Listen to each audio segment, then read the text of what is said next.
Welcome to selfdiscoveryradio.com, where the orchard of wisdom is just ready for picking. We celebrate your why, the journey that you've taken that inspires someone else. We support your services, we support your story. Come and be our guest, become a host, be an author with us. Come and see what we've got. Our next show is...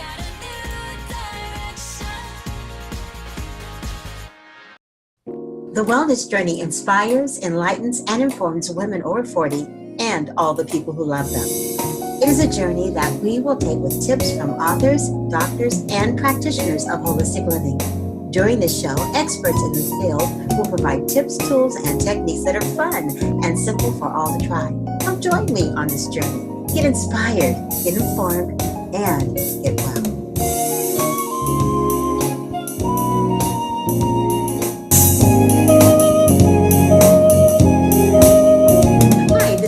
Woods-Mullins, and welcome to the Wellness Journey podcast series. It's always wonderful to have you and to be able to share with you some of the premier thought experts when it comes to the field of mind, body, spirit wellness. And as you know, our particular series that we've been running for the last few weeks is all about living your life like it's golden. And today we have someone who really has a wonderful message in terms of the kinds of things you need to be thinking about as you embrace your awesomeness and removing some of those blocks that might keep you from doing so. Today we have with us Mary Shores, who is an author, a speaker, and I'm going to let her tell you her story in terms of how she came to do what she does and why she's so passionate about helping women to really embrace who they are and to be able to really love themselves as they are. Welcome to the Wellness Journey show. It's wonderful to have you here today, Mary. Oh, good morning, Lennis. It is absolutely my pleasure to meet you today and to serve your community. I'm so excited. Well, thank you. Tell us a little bit about you and how you came to write your book. Tell us a little bit about the book and what your passions are and how you like to help women.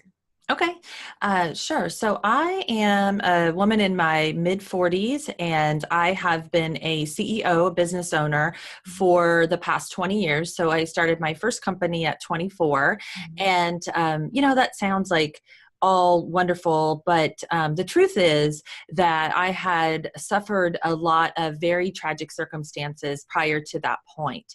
So I was actually out on my own at 16 years old after some issues with my mother, who was just not making always the best decisions in life. You know, she did the best she could, but I was out on my own. I had literally no guidance, no support financially, and just trying to make it. I was still in high school. What happened was I did manage to get through high school, but I had a daughter who was born and she had suffered a tragedy. We both suffered a tragedy at the time of her birth. She had lack of oxygen for over 5 minutes to her brain. And what that looks like is that she was blind, she was deaf, she was unable to suck a bottle, so she didn't have the reflex, the swallow reflex or the suckle reflex, and she had to be fed through a gastronomy tube. So what we're talking about here is like complete vegetative state. She was on life support, and for that time that she was alive, she lived for 18 months. I, along with my boyfriend at the time, he and I literally lived in and out of the children's hospital, sleeping on the emergency room floor. We literally had nothing. Looking back, I don't even know how I survived that. I mean, first of all, I was 19 years old. I was a child myself. I was totally a juvenile trying to navigate a very serious adult world.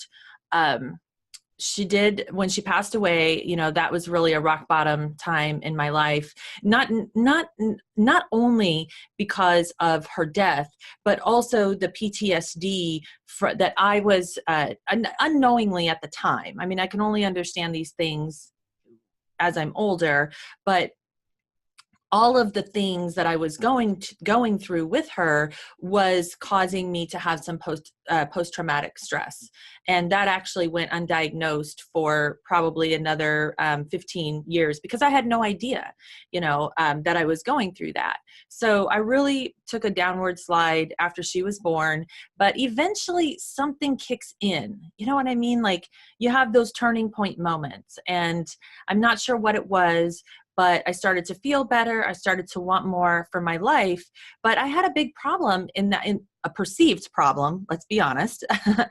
I had a perceived problem in that by this time in my life, like 22, 23, I'm looking at all of my peers, and I don't know if any of you have ever done this where you're like comparing yourself to someone else. And especially as still a young girl, I was looking at all of my friends who were graduating college and they were getting these great jobs and these great careers. And I had none of this. I did not have the college education. I felt like in life, I was only going to be valued at a low-level hourly pay kind of job. Okay. But I knew in my heart that I was ambitious. And so I got an opportunity very randomly, and I jumped at it and really had no idea that it was ever going to work out or not work out. And my expectations wasn't that much, but it did work out. And so I actually opened my own, are you ready for this? Collection agency when I was 24 years old. So I started this business, and it was in a very male-dominated industry, let's face it. And, it's also in this unusual business of debt collections. But I did know a little bit about it because my parents had owned one when I was growing up. So, of course, I thought that made me an expert. And I did that for a long time. And then I created a communication strategy because, see, right from the beginning, 20 years ago, I started out with this idea. And my idea was that I wanted to use a sales approach for debt collections because having a debt is a burden. And it's a psychological burden that gets in between the person and living that golden life. And so I knew that when someone has a debt, they are less likely to apply for the same jobs. They're less likely to apply for a home mortgage. People would tell me, oh, I can't qualify for a mortgage. And I'm like, well, how do you know that? Have you tried? You might be this close. They're also less likely to even go into the same relationships. They pick and the reason is because it builds this wall between them and that life due to the shame and unworthiness. And so the sales approach actually failed, and it was an epic fail, as a matter of fact, because in life and in business, humans are wired to what's called negativity bias. I'm not sure if you've ever heard of this, but what it means is that we have a stronger reaction to negative stimuli than we do to positive stimuli. So simply put, we have a stronger reaction to losing $20 than we do if we found a $20 bill, okay? It's a survival instinct, and it's just the way that we are built in our brains. And so because the other debt collectors were using these fear and intimidation and abusive tactics, the people were responding to that more so than me being the nice guy, like trying to sell them on the benefits of how their life will be better if they pay. But once I brought in this part about trying to heal the shame and the unworthiness, that's when everything changed. So my biggest aha moment came when one day I literally looked at the phone and I said out loud, I'll never forget this. I said, I want the next person who calls to be happier at the end of the call than they were at the beginning.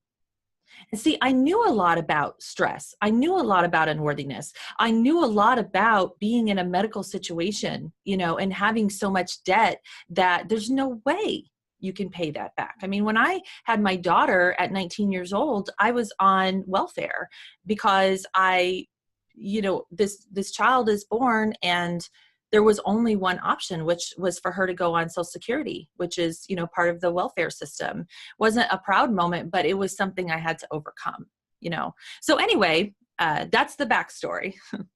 It's an amazing backstory, so I can understand why you would say that it's been kind of a roller coaster, which is so much of how our lives are. You have good things, you have bad things. One thing I've learned in my 61 years is that nothing lasts forever, including the bad times and the good times. And there's a way to begin to arrive at a point that you're going to have a sense of joy and happiness and fulfillment, regardless of what's going on around you. But it takes a little while to get to that point where you can take a look at your situation and say, okay, this too can pass. But many times as we hit midlife, and as you know, most of my listeners are right there in their midlife moment where they're at a point where they're assessing, okay, what is it that I want to do next? There's got to be something more than just this. There's got to be something that defines who I am. And many times women struggle with that because they've got this backstory, or everyone has a backstory, and they've got the lies that they tell themselves in terms of who they are or who they're not. And somewhere in all of that, they're supposed to dig deep and pull out this person who has the confidence and the wherewithal to really pursue the rest of their life with passion and joy. And I think sometimes we get stuck with the how-to. So when you're speaking to women about this kind of a thing, what kinds of tips do you give them? What kind of tools do you give them to help them move past that feeling like they're not worthy, or having that backstory that, that they tell themselves over and over again in terms of who they are or who they aren't?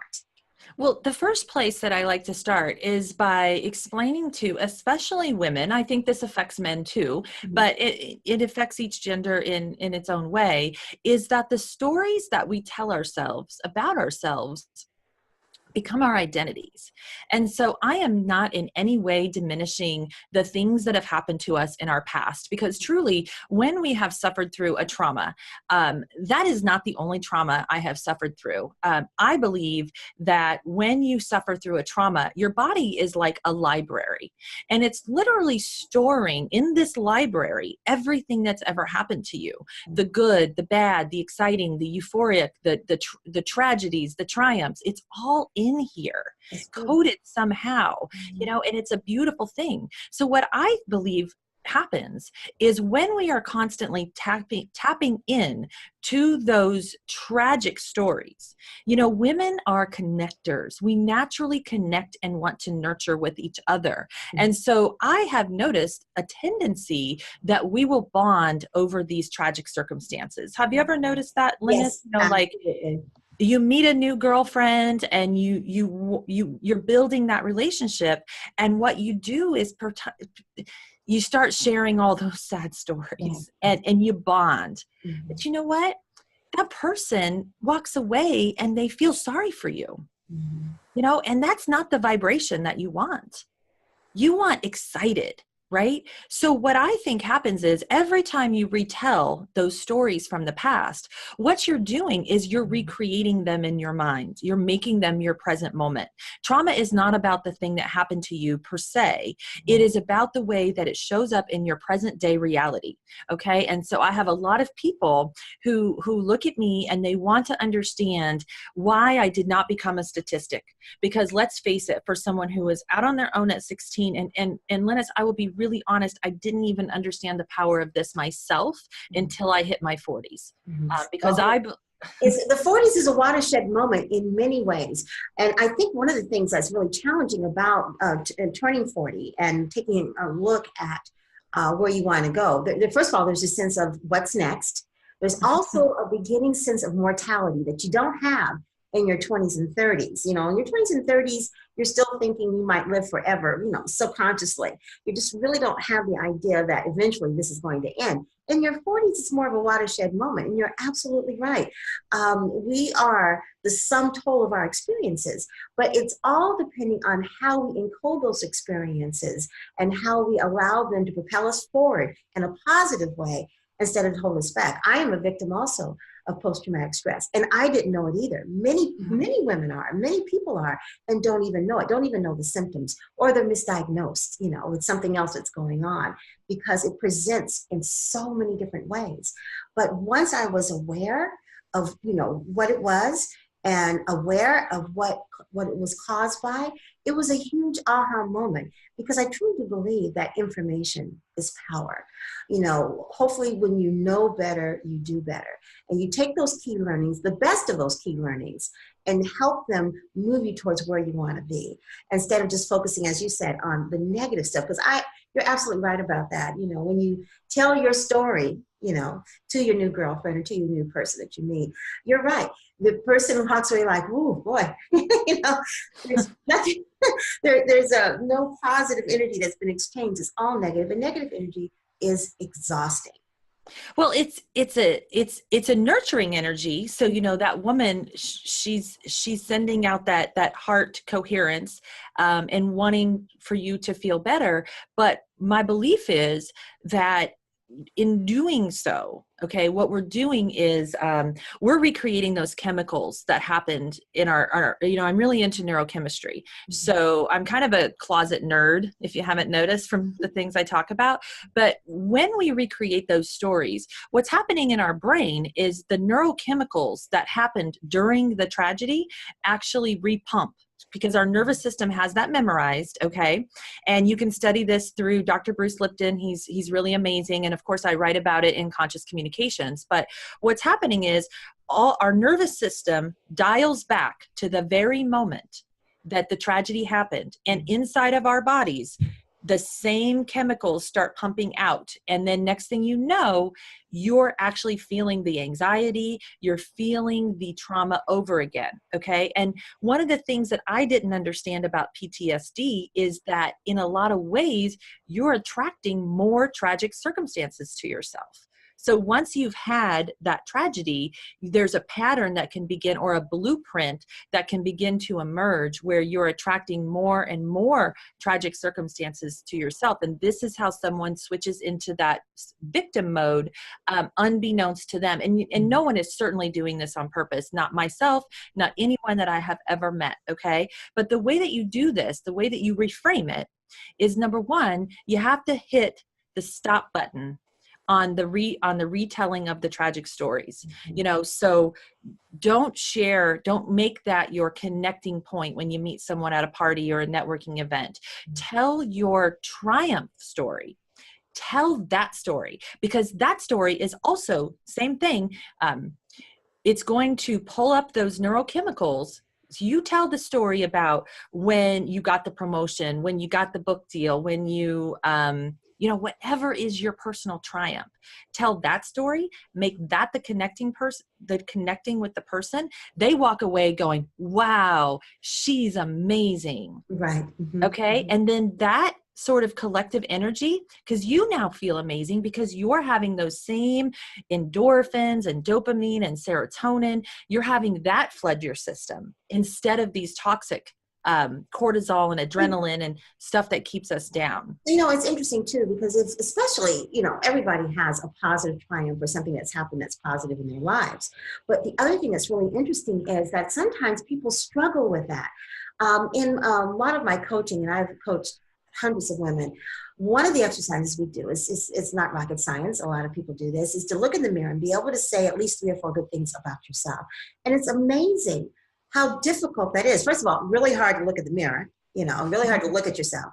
But the other thing is to look at yourself and to focus on what's positive, because we seem to be tuned in to what's negative about us. But sometimes we're our own worst critics. We're always picking at ourselves all the time.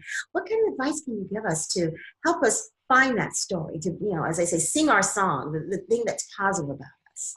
Well, I absolutely agree with you.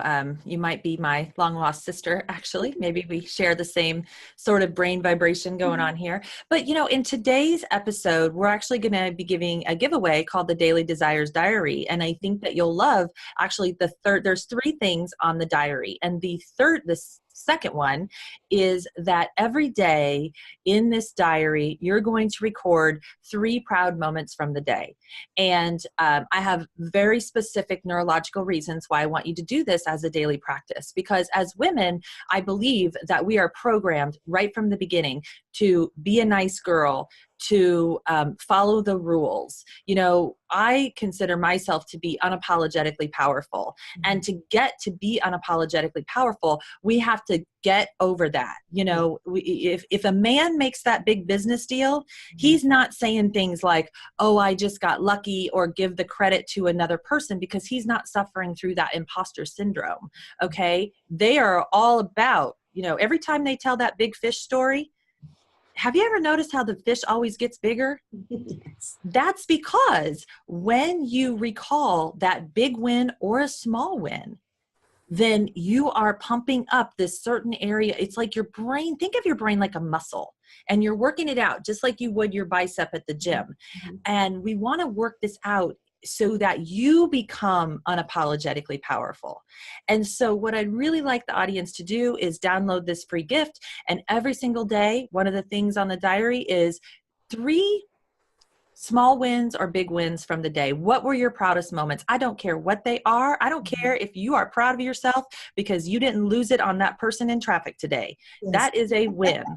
Okay. And you know what? I want to put a subscript to this, and I haven't seen it yet, but perhaps you already have this in here. I think it's really important that we celebrate our successes, the things that we're proud of, no matter how small. It really is. And I'll tell you why I think that's important. First of all, you're reaffirming yourself. You're solidifying it in your memory. But the other thing is it takes away that expectation over time of the power we give others in terms of them expecting them to be able to celebrate what we're doing or expecting them to understand why we're excited about it.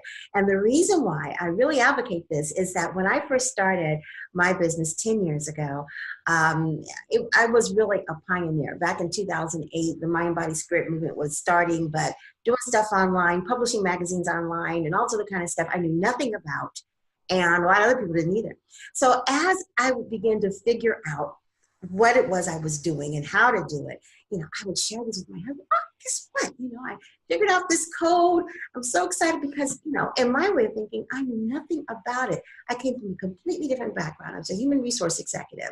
I didn't use the internet a lot. Some of my staff did, but I didn't, So I really didn't know about social media, podcasts, none of that stuff. All I knew about was monster.com. That was it. Okay? So when I began to get this skill set together and figure some things out and all that, sitting at dinner, I said, oh, I figured out this and that. And my husband would be like, well, okay, sounds good. How much money is that going to make you? That kind of thing, And I'd be like, wow. And I feel all down because my expectation and my celebratory moment was all pumped into what his response was going to be. I had to learn to be my own cheerleader and to celebrate my own successes. And I also learned over time to surround myself with people who understood what it was I was doing, or at least understood how to champion for me. But I also learned that even if they understood the business, even if they loved me and thought everything that I did was great, that there were going to be times where I was going to have to celebrate those small successes by myself because no one was really going to get it because they weren't me. And that's okay. I learned to love myself in a more healthy way and stop putting the responsibility and the burden on other relationships outside myself that I couldn't control, and really control my response to things. And if I wanted to celebrate about figuring out where to put this flash drive, that was a big deal when I got this flash drive years ago. Where do I put it? Listen, you got to get a flash drive. So you can, this is before, getting your own server and all that years ago. You got to get a flash drive and a floppy. You start, So I knew where to put the floppy. I said, okay, I got this flash drive. Where the heck do I put it? It sounds funny because I didn't ask the question. It took me all day to figure it out. And then when I finally figured it out, I was like, oh my God, big deal. Was there anybody around? No. If I told them my flash drive story, they would not have cared. But for me, it was a great moment and I celebrated that. And I think that's so important. I love the idea of doing that every day, talking about the things that you had success in, or the things that you took pride in. That's so important because I think we skip that. We miss that opportunity on a daily basis. It's so true. And well, I would say that neuroscience supports what you're saying, because what happens is when you celebrate the small wins or the big wins, there is actually a strategic thinking center of your brain. And what you're doing is you're strengthening that section of your brain so that when the next time a problem arises in your life, you've actually pumped up you've primed that muscle in your brain that solves problems. So when you have a daily practice of this, then at the end of a month or at the end of 2 months, you've strengthened that section of your brain. You've essentially made yourself smarter at problem solving. And then you can actually find the solutions in the future. So that's awesome. Great. And I think that's great news also for women as they age, because I think a lot of times society has a tendency to devalue us because we're no longer in the 20-something range and wearing size 2s. But even more so than that, I feel that as women age, sometimes society has a tendency to discount them in terms of their ability to still be able to contribute in a value-added way. But here's the good news, and I really do believe this, that this is the year of the woman. I truly do believe this. 2018, 2019 is an awesome time, especially for women over 40, 50, and 60. I really do believe that because I believe that women are beginning to figure out their own power, how truly powerful they are, and how they can contribute as they are right now. And when you were talking about strengthening that muscle, what are some other ways that we can strengthen our neuroreceptors to help increase our positivity in terms of how we think about things and how we encode the world? Well, I definitely believe having a daily practice of gratitude. And, you know, I Yes. know everyone talks about that. So I'm not going to, it is involved, it is included in the Daily Desires Diary. But what I will say about gratitude, because I don't want to just sound like every other person, is the neuroscience part of it, is that when you take the time to be grateful every day for, I say 3 things. That's just what I do. It is strengthening another neural network in your subconscious mind. And it's strengthening the part of your brain that sees and perceives the world. So when you begin a gratitude process, and I started mine after I had suffered yet another tragic circumstance with an abusive boyfriend, and he had hurt me very badly. And I actually had a couple of speeches to give coming up, and I was really damaged, and I thought, I don't know how I'm going to get up there and do these. And so in that moment, I decided to start a gratitude practice, and it really worked, because what it does is it changes your lens of perception to the world. Okay. So, you know, when I grew up Lutheran.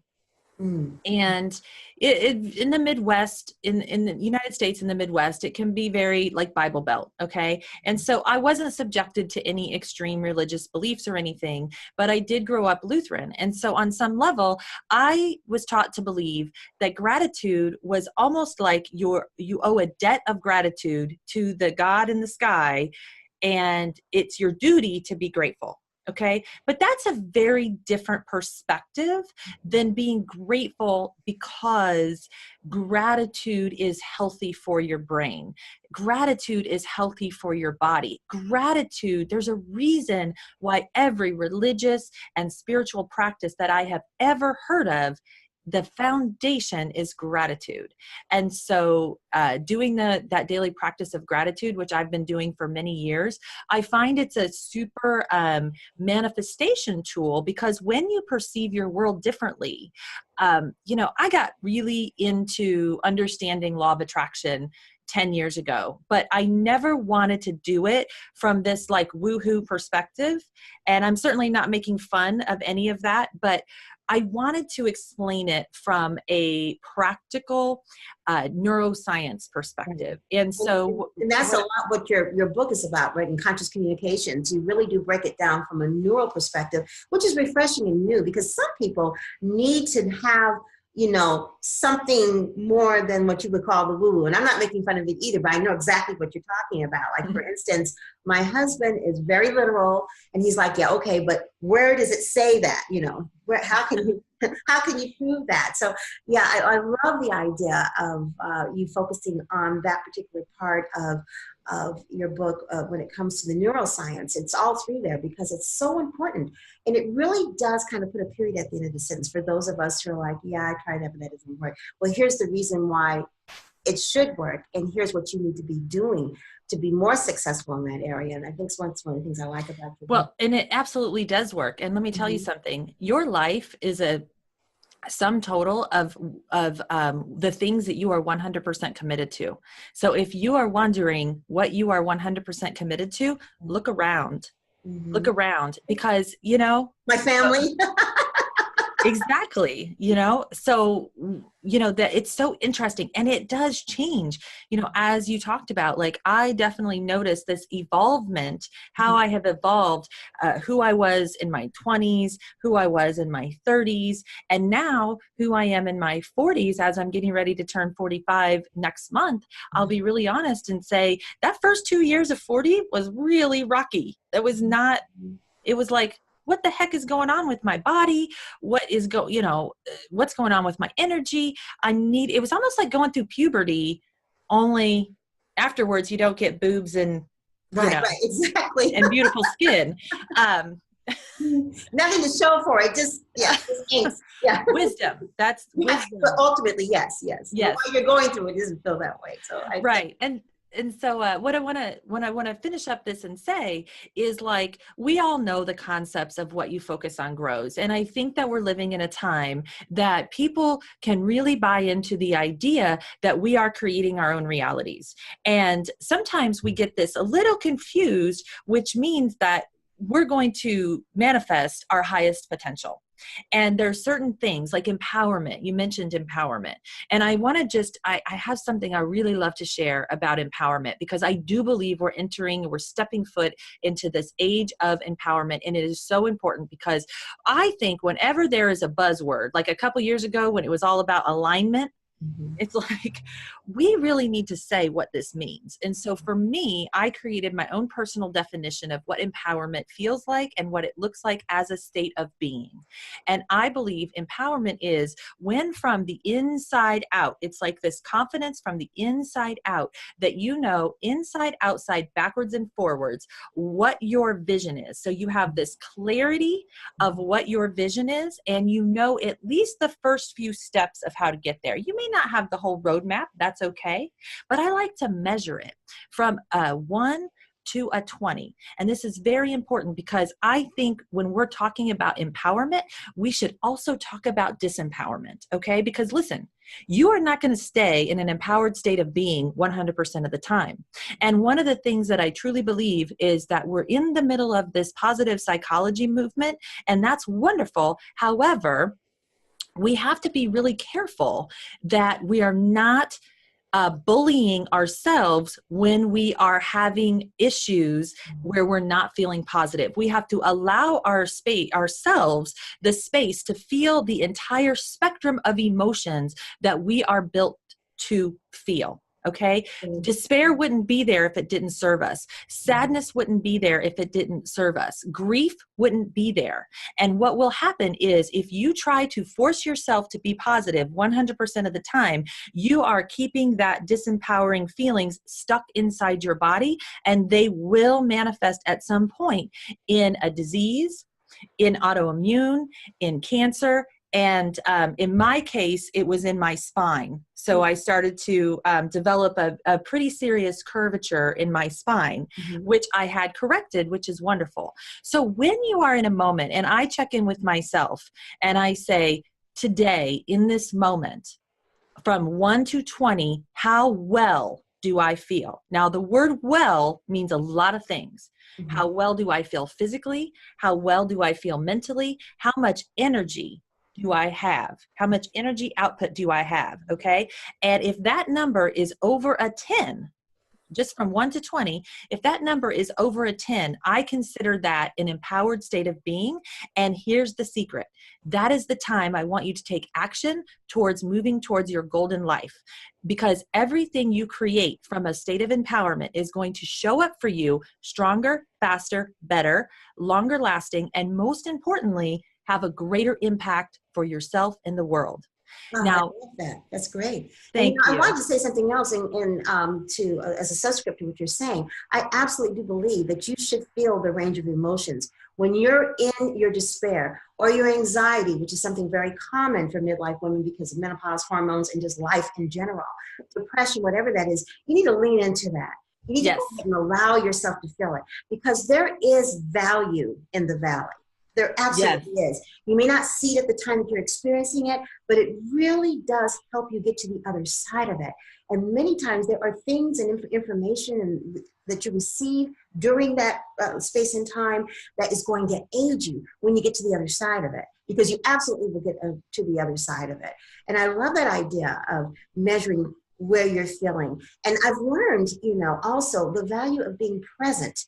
It's one thing to lean into your emotions, but also being present all the time, checking in with yourself, basically checking in with yourself and being present and feeling what you're feeling.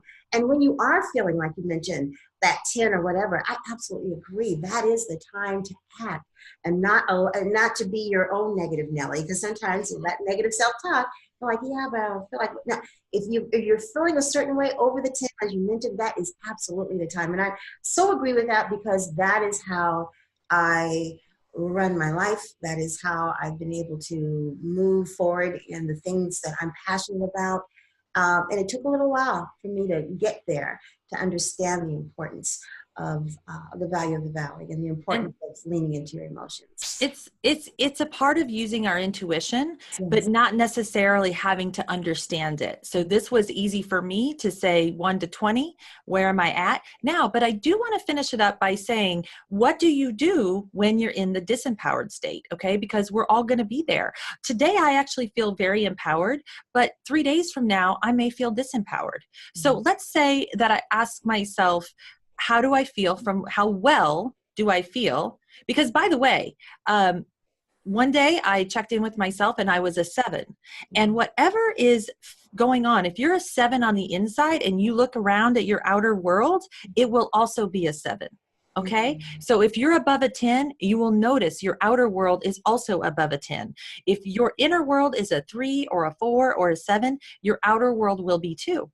Now, what do you do, though, when you are feeling in this more disempowered state of being? Because the thing is that what I want you to do is take space for yourself.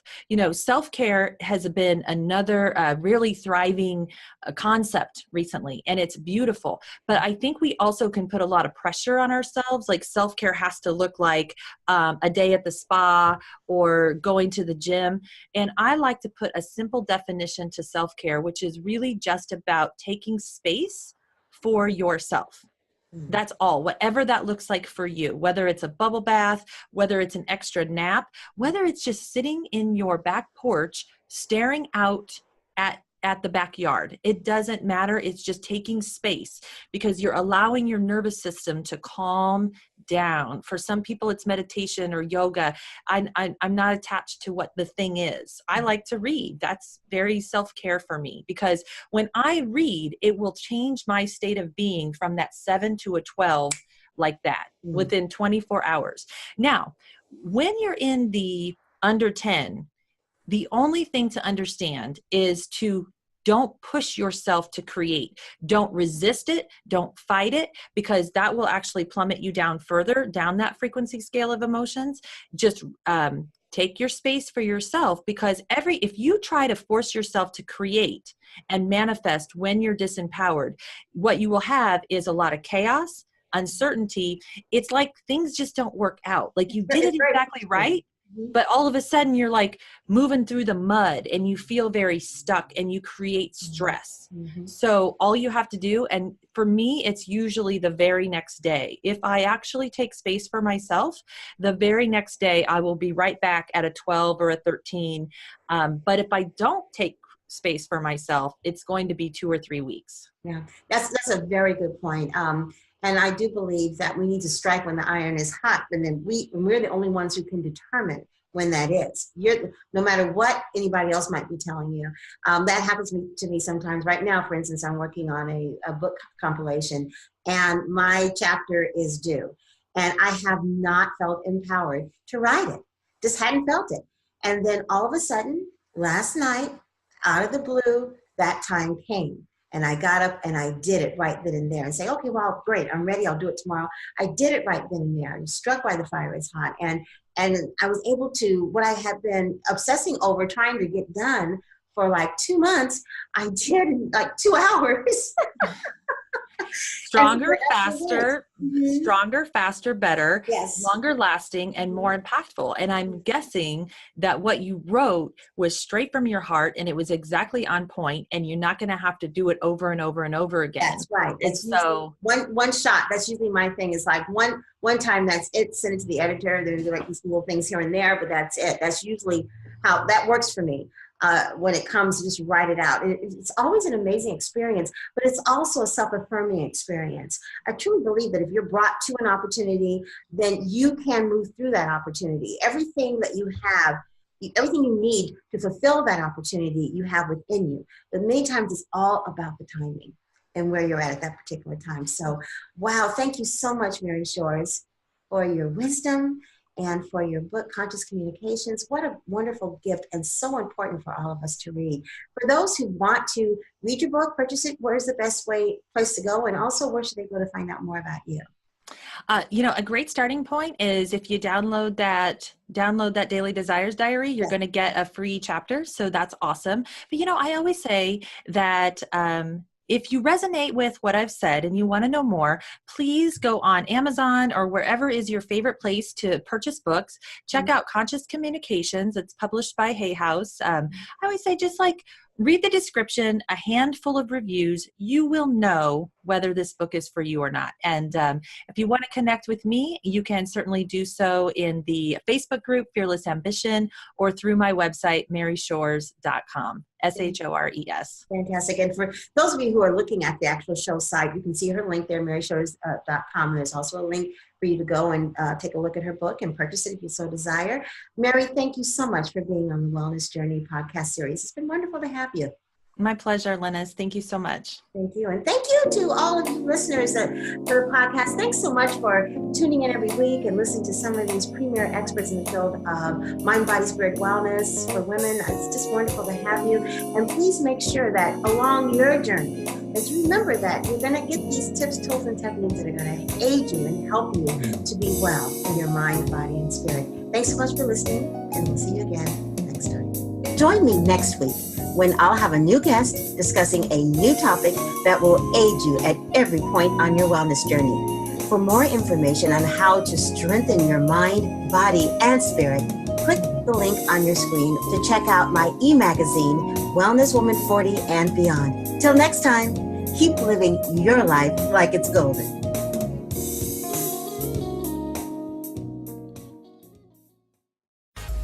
For more wonderful shows like this, please go to selfdiscoveryradio.com, podcasts, and see our lineup. And if you wish to support us, we have a funded button. Please stay tuned for our next show.